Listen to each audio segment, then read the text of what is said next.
ចំណុចទី3របស់ខ្ញុំលោកអ្នកបងប្អូនបន្តធ្វើអ្វីដែលព្រះជាម្ចាស់ឲ្យធ្វើរហូតបានសម្រេច 100% ពេលខ្លះយើងខ្វល់ខ្វាយអំពីអ្វីដែលកើតឡើងនៅថ្ងៃស្អែកយើងខ្វល់ខ្វាយពីខែក្រោយ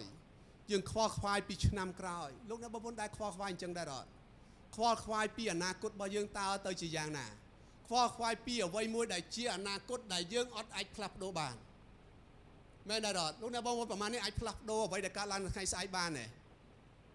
ពីព្រោះយើងអត់ដឹងមែនទេតើយើងផ្លាស់ប្ដូរថ្ងៃស្អែកដោយរបៀបម៉េច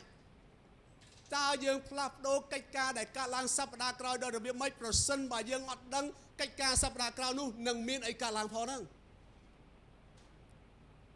ប៉ុន្តែអារម្មណ៍ខ្វល់ខ្វាយរបស់មនុស្សអារម្មណ៍ពិបាកចិត្តរបស់មនុស្សធ្វើឲ្យយើងខ្វល់ខ្វាយធ្វើឲ្យយើងអស់កម្លាំងនៅពេលដែលយើងចាប់ដើមខ្វល់ខ្វាយពីអនាគតរបស់យើងប៉ុន្តែព្រះគម្ពីរបានចែងថាយ៉ាងម៉េចនៅក្នុងសភៅម៉ាថាយបានចែងថាកុំខ្វល់ខ្វាយអំពីហេតុការណ៍ដែលកើតឡើងនៅថ្ងៃស្អែកឡើយចាំថ្ងៃស្អែកសឹមគិតពីថ្ងៃស្អែកទៅបើមានការលំបាកកើតឡើងនៅថ្ងៃណា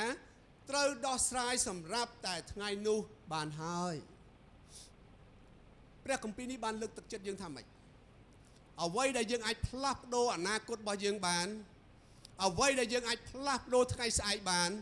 អ្វីដែលយើងអាចផ្លាស់ប្ដូរឆ្នាំក្រោយបានអ្វីដែលយើងអាចផ្លាស់ប្ដូរខែក្រោយបានអ្វីដែលយើងអាចផ្លាស់ប្ដូរ10ឆ្នាំ15ឆ្នាំក្រោយបានលុះត្រាតែយើងបានធ្វើឲ្យប្រសើរបំផុតនៅថ្ងៃនេះការដែលយើងធ្វើល្អនៅថ្ងៃនេះត្រូវបានកំណត់នៅថ្ងៃស្អែកនិងឆ្នាំក្រោយនិង10ឆ្នាំទៅមុខទៀតលោកអ្នកបងប្អូនមកខ្ញុំអត់អាចផ្លាស់ប្ដូរអតីតកាលដែលកើតឡើងហើយប៉ុន្តែលោកអ្នកបងប្អូនអាចផ្លាស់ប្ដូរថ្ងៃនេះដើម្បីកំណត់អនាគតដែលកើតឡើងនៅថ្ងៃក្រោយថ្ងៃស្អែកខាងស្អែកឬក៏សប្តាហ៍ក្រោយឬក៏ឆ្នាំក្រោយឬក៏10ឆ្នាំទៅមុខទៀតពីព្រោះលោកអ្នកបងប្អូនបានជ្រើសរើសអ្វីដែលពិសេសអ្វីដែលល្អធ្វើឲ្យប្រសើរនៅថ្ងៃនេះប្រសិនបើយើងមិនធ្វើអ្វីដែលប្រសើរនៅថ្ងៃនេះខ្ញុំអត់ជឿជាក់ថានឹងមានអ្វីល្អនៅថ្ងៃស្អែកខ្ញុំអត់សូវប្រកាសថានឹងមានអ្វីល្អនៅក្នុងឆ្នាំក្រោយខ្ញុំអត់សូវប្រកាស10ឆ្នាំទៀតនឹងបានសម្រេចដែរអត់ប៉ុន្តែអ្វីដែលយើងត្រូវធ្វើថ្ងៃនេះធ្វើអ្វីមួយដែលប្រសើរបំផុតអេមែនដែរអត់ជាព្រះបន្ទូលសម្រាប់លោកអ្នកបងប្អូនសម្រាប់នៅថ្ងៃនេះធ្វើឲ្យប្រសើរនៅថ្ងៃនេះអេមែនរីឯយើងវិញយើងនឹងធ្វើឲ្យមានទឹកលិចផែនដីដើម្បីបំផ្លាញសត្វលោកទាំងអស់ដែលមានដង្ហើមជីវិតក្រៅមេឃនិងអ្វីទាំងអស់ដែលនៅលើផែនដីនឹងត្រូវវិនាសសូន្យសត្វមួយគូក្នុងពូជនីមួយនឹងនាំគ្នាចូលមករកអ្នកដើម្បីឲ្យបានរួចជីវិតគឺមានសត្វស្លាបសត្វស្រុកសត្វលូនវាននៅលើផែនដីអ្នកក៏ត្រូវយកគ្រឿងបរិភោគទាំងប្រមាណជាស្បៀងអាហារសម្រាប់បរិភោគគឺទុកជាចំណីសម្រាប់សត្វដែរលោកណូអេស្ដាប់លេខនេះអត់ទាន់លោកណាបងលោកណូអេក៏ធ្វើដូច្នោះមែនគឺលោកធ្វើសពគ្រប់ទាំងអស់ដោយព្រះជាម្ចាស់បានបង្គាប់វ៉ាវខ្ញុំគិតថាកិច្ចការដែលលោកណូអេគឺអស្ចារ្យមែនតើលោកណាបងព្រះគម្ពីរបានចែងថាគាត់ធ្វើសពគ្រប់ទាំងអស់លោកអ្នកបងប្អូនសមាមាយរូបភាពមួយខ្ញុំសូមបង្ហាញរូបភាពមួយ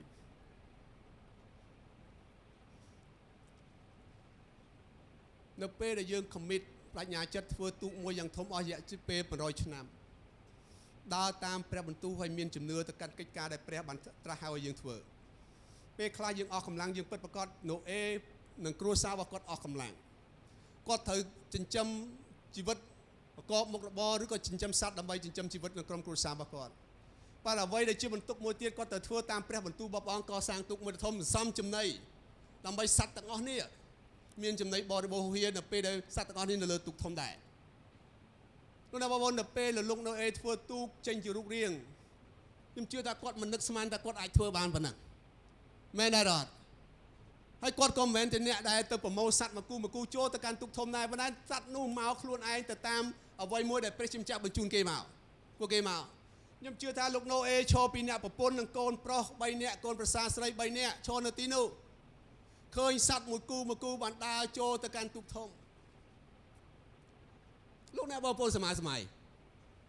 តើលោកអ្នកបងប្អូនសមាសម័យតើលោកណូអេគាត់អរប្រគុណព្រះអង្គយ៉ាងណា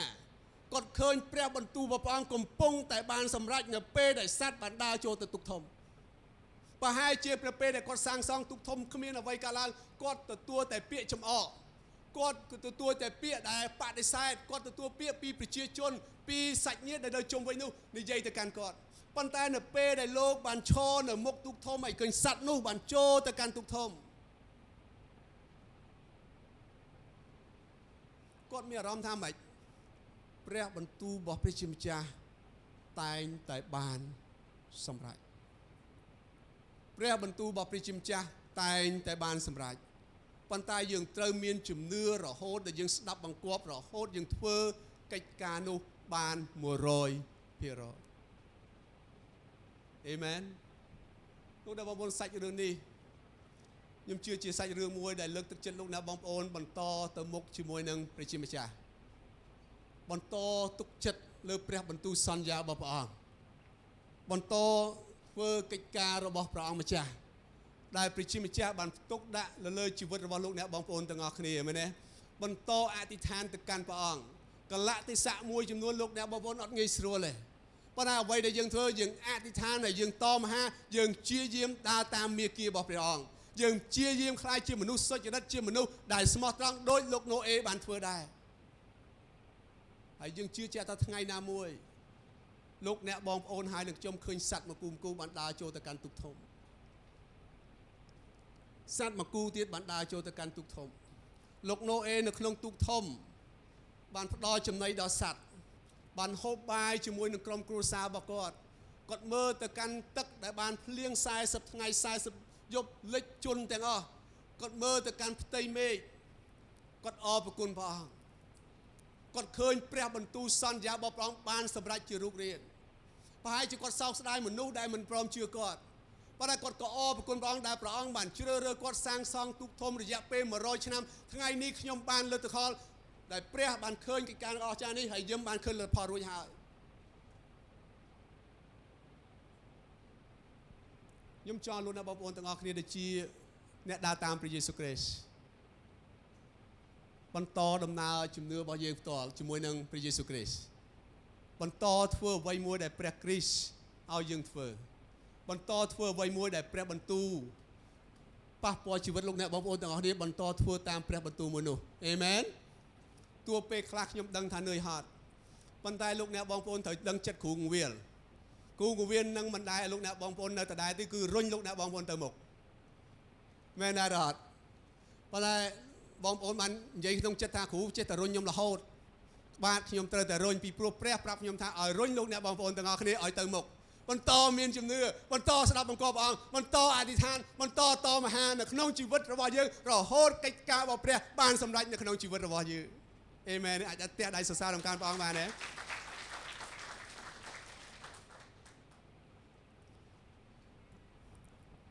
នៅក្នុងសភៅអេសាយចំពុកទី43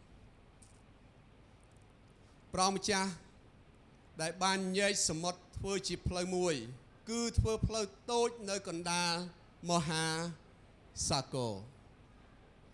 ព្រះគម្ពីរនេះប្រាប់យើងថាព្រះអង្គញែកសមុទ្រហើយធ្វើផ្លូវតូចមួយសម្រាប់លោកអ្នកបងប្អូនទាំងខ្ញុំតើមានឧបសគ្គណាតើមានកិច្ចការណាតើមានស្ថានភាពមួយណាតើមានជំងឺមួយណាតើមានផ្នែកហិរញ្ញវត្ថុមួយណាតើមានអ្វីមួយដែលរារាំងព្រះជាម្ចាស់មិនឲ្យធ្វើកិច្ចការអស្ចារ្យក្នុងជីវិតរបស់លោកអ្នកបងប្អូនទាំងអស់គ្នាព្រះអង្គញែកសមុទ្រធ្វើផ្លូវតូចមួយក្នុងមហាសាគរមានន័យថាព្រះអង្គមានអំណាចដែលលោកអ្នកបងប្អូននិងខ្ញុំមិននឹកស្មានដល់ព្រះអង្គនឹងធ្វើកិច្ចការនោះសម្រាប់ជីវិតរបស់លោកអ្នកបងប្អូនទាំងអស់គ្នានៅក្នុងយេរេមីចំពុកទី29ខ្ញុំរំលឹកលោកអ្នកបងប្អូនចូលមានសេចក្តីសង្ឃឹមព្រះអង្គនឹងឲ្យយើងមានសេចក្តីសង្ឃឹមនិងអនាគតល្អព្រះជាម្ចាស់នឹងឲ្យសេចក្តីសង្ឃឹមទៅកាន់លោកអ្នកបងប្អូនព្រះអង្គនឹងឲ្យអនាគតមួយដែលល្អសម្រាប់ជីវិតរបស់លោកអ្នកបងប្អូនទាំងអស់គ្នាលោកអ្នកបងប្អូនជាជំនាន់ទី1ដែលជឿលើព្រះយេស៊ូវគ្រីស្ទជីវិតដំណើរជីវិតរបស់លោកអ្នកបងប្អូនទាំងអស់គ្នាបានតាក់ទាញព្រះអង្គដំណើរជីវិតរបស់លោកអ្នកបងប្អូនបានទាញនៅសេចក្តីស្រឡាញ់របស់ព្រះអង្គដំណើរជីវិតរបស់លោកអ្នកបងប្អូនធ្វើឲ្យព្រះអង្គខ្វល់ខ្វាយលោកអ្នកបងប្អូននឹងមានការឡើងទេ ថ្ងៃក្រោយលោកអ្នកបងប្អូននឹងមានគ្រួសារ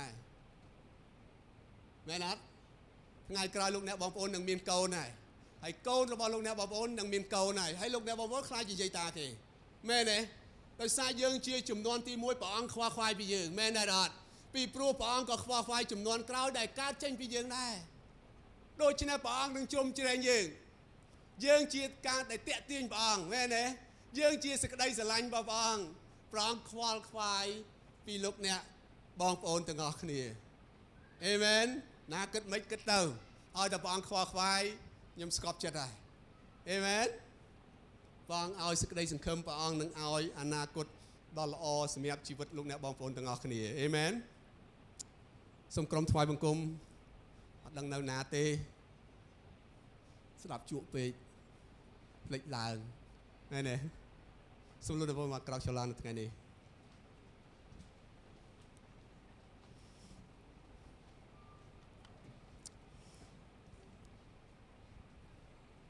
អ្នកដឹកនាំฝ่ายអង្គមក៏ជក់ដែរ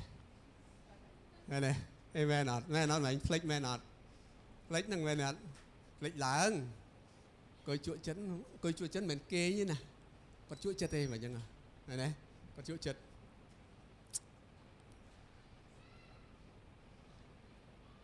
ខ្ញុំជឿថារដូវកាលនេះលោកអ្នកបងប្អូនយើងត្រូវការព្រះជាម្ចាស់ខ្លាំងជាងមុនយើងត្រូវការជំនឿមួយយ៉ាងដូចជាជំនឿរបស់លោកណូអេនៅក្នុងជីវិតរបស់យើងផ្ទាល់ពេលខ្លះលោកអ្នកបងប្អូនស្ថានភាពជុំវិញយើងបានធ្វើឲ្យយើងនឿយហត់ហើយយើងនឿយណាយពេលខ្លះយើងហាក់បីដូចជាអស់កម្លាំងដោយសារកិច្ចការនោះបានកើតឡើងច្រើនដងពេកនៅក្នុងជីវិតរបស់យើងផ្ទាល់ប៉ុន្តែនៅពេលដែលយើងមកក្រុមជំនុំនៅពេលដែលយើងថ្វាយបង្គំព្រះអង្គលោកអ្នកបងប្អូនហេតុអីបានខ្ញុំចេះថាមកក្រុមជំនុំពីព្រោះជាបំណងប្រហាតីរបស់ព្រះអង្គមែនដែរអត់ព្រះគម្ពីរបានចែងថាចូលញែកថ្ងៃសបាតដើម្បីថ្វាយបង្គំព្រះជាម្ចាស់នៅពេលដែលយើងថ្វាយបង្គំព្រះអង្គជុំគ្នាខ្ញុំជឿថាព្រះអង្គនឹងគង់នៅជាមួយយើងព្រះអង្គនឹងមានព្រះបន្ទូលមកកាន់យើងទៅតាមការដែលយើងថ្វាយបង្គំព្រះអង្គឬក៏ទៅតាមអ្វីមួយដែលខ្ញុំចែកចាយទៅកាន់លោកអ្នកបងប្អូនទាំងអស់គ្នាប្រហែលជាអ្វីដែលខ្ញុំចែកចាយនៅថ្ងៃនេះបានប៉ះពាល់ជីវិតរបស់លោកអ្នកបងប្អូននៅពាក្យណាមួយខ្ញុំអត់ដឹងប៉ុន្តែខ្ញុំសង្ឃឹមខ្ញុំជឿជាក់ថាអ្វីដែលខ្ញុំចែកចាយគឺចេញពីបំណងបហាតីរបស់ព្រះលោកអ្នកបងប្អូនខ្ញុំខ្វល់ខ្វាយច្រើនដូចគ្នាលោកអ្នកបងប្អូនដែរមួយរយៈនេះខ្ញុំខ្វល់ខ្វាយខ្ញុំគិតច្រើនថាខ្ញុំព្យាយាមធ្វើតាមអ្វីដែលព្រះបន្ទូលបានចែងប៉ុន្តែកិច្ចការមួយចំនួនបានធ្លាក់ចុះនៅជុំវិញខ្ញុំមានបងប្អូនមួយចំនួនគាត់មានបញ្ហានេះបងប្អូនមួយចំនួនគាត់មានបញ្ហានោះបងប្អូនមួយចំនួនគាត់ឈឺនេះបងប្អូនមួយចំនួនគាត់មានបញ្ហាមួយនេះមានកិច្ចការជាច្រើនបានកើតឡើងនៅជុំវិញខ្ញុំធ្វើឲ្យខ្ញុំខ្វល់ខ្វាយខ្ញុំខ្វល់ខ្វាយខ្ញុំហាក់បីដូចជាមានបន្ទុកមួយយ៉ាងធំនៅក្នុងជីវិតរបស់ខ្ញុំក្នុងការឈរនៅចន្លោះនៃសេចក្តីជំនឿហើយអធិដ្ឋានសម្រាប់លោកអ្នកបងប្អូនទាំងអស់គ្នាឬអ្នកដែលខ្ញុំស្គាល់នៅពេលដែលខ្ញុំអធិដ្ឋានទៅកាន់ព្រះអង្គនៅពេលយប់ជាពេលវេលាមួយដែលខ្ញុំអធិដ្ឋានទៅកាន់ព្រះអង្គម៉ោង11ទៅម៉ោង12ខ្ញុំតែងចែកចំណេះទៅកាន់លោកអ្នកបងប្អូនពីព្រោះខ្ញុំក្រោកពេលព្រលឹមអត់បាន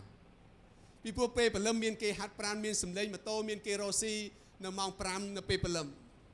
ប៉ុន្តែពេលល្អរបស់ខ្ញុំល្អបំផុតគឺជាពេលម៉ោង11ទៅម៉ោង12អាចនឹងដល់ម៉ោង1ពេលខ្លះតែខ្ញុំចំណាយពេលជាមួយព្រះអង្គដែលមនុស្សបានចូលគេងគ្រប់គ្នា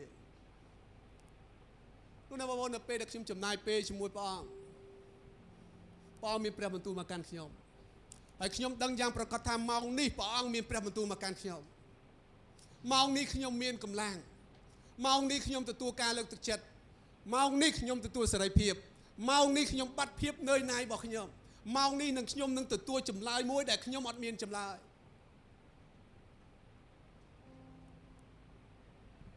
ព្រះអង្គមានព្រះបន្ទូលមកកាន់ខ្ញុំប្រហែលថ្ងៃមុននេះ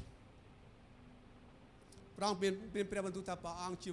way maker ជាអ្នកដែលបង្កើតផ្លូវទោះបីជាអត់មានផ្លូវសោះព្រះអង្គនឹងបង្កើតផ្លូវសម្រាប់ជីវិតរបស់អ្នកដែលជឿហើយអ្នកដែលស្រឡាញ់ព្រះអ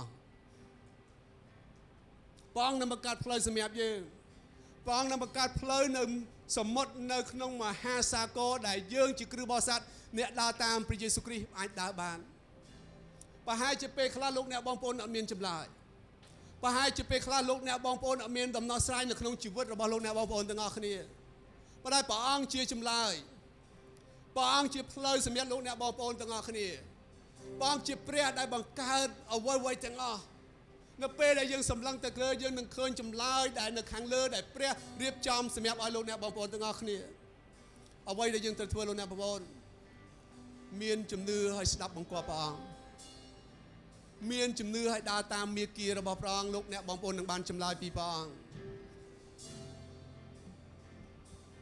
ខ្ញុំសួរព្រះអង្គមួយទៀតព្រះអង្គហើយមួយរយៈនេះយើងដូចជានឿយណាយដូចជាអស់កម្លាំងមែនទែនក្រុមជំនុំរបស់យើងក្រុមជំនុំយើងស្រឡាញ់ព្រះអង្គធ្វើតាមព្រះអង្គគ្រប់គ្នាអធិដ្ឋានតមហាតាំងពីដើមឆ្នាំស្រឡាញ់ព្រះអង្គណាស់ថ្វាយដង្វាយ 10% បំរើគ្រប់ពន្ធកិច្ចទាំងអស់ចូលរួមថ្វាយបង្គំប៉ុន្តែឥឡូវនេះគេអស់កម្លាំងគេហាក់បីដូចជាទ័ពមួយដែលអត់មានអាហាររយៈពេលមួយសប្តាហ៍គេធ្វើដំណើរវែងឆ្ងាយគេធ្វើឲ្យជីវិតរបស់គេចាប់ដើមអស់កម្លាំងគេព្យាយាមដើរតាមព្រះបន្ទូលរបស់ព្រះអង្គប៉ុន្តែជីវិតរបស់គេចាប់ដើមអស់កម្លាំងដោយសារមជ្ឈដ្ឋានជុំវិញរួមរិទ្ធជីវិតរបស់គេផ្ទាល់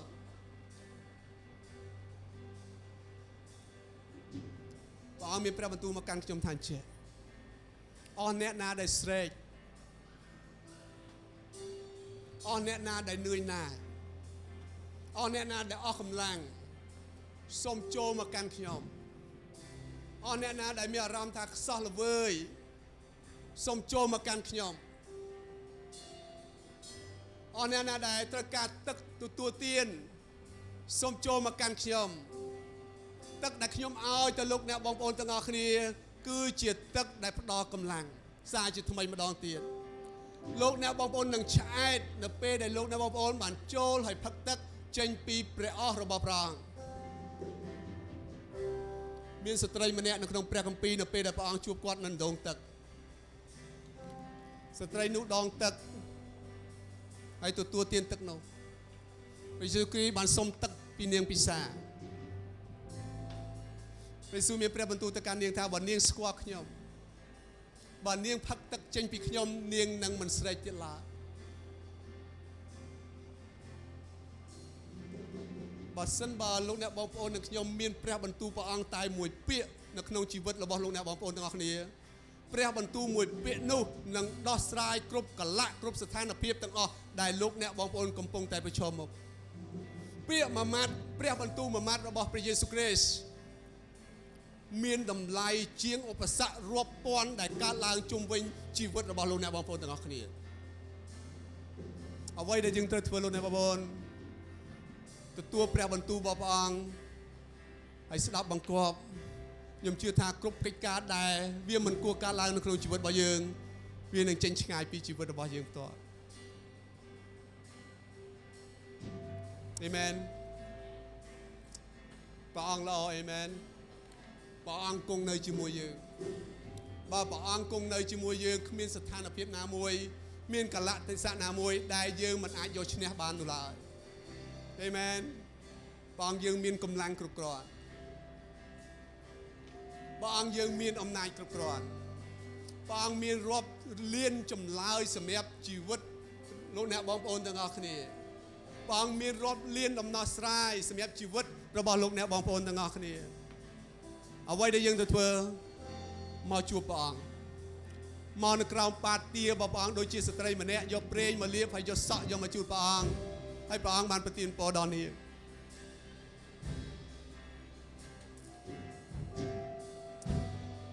ជាប្រវត្តិមានរបស់ព្រះអង្គជាអ្វីមួយដែលព្រះអង្គចង់ឲ្យធ្វើឲ្យលោកអ្នកបងប្អូនធ្វើនៅក្នុងរដូវកាលនេះជំរុញខ្លួនឯងក្នុងការជួបព្រះជាម្ចាស់ជំរុញខ្លួនឯងក្នុងការបន្តអធិដ្ឋានទៅកាន់ព្រះជាម្ចាស់ទៅកាន់ជីវិតរបស់លោកអ្នកបងប្អូនទាំងអស់គ្នា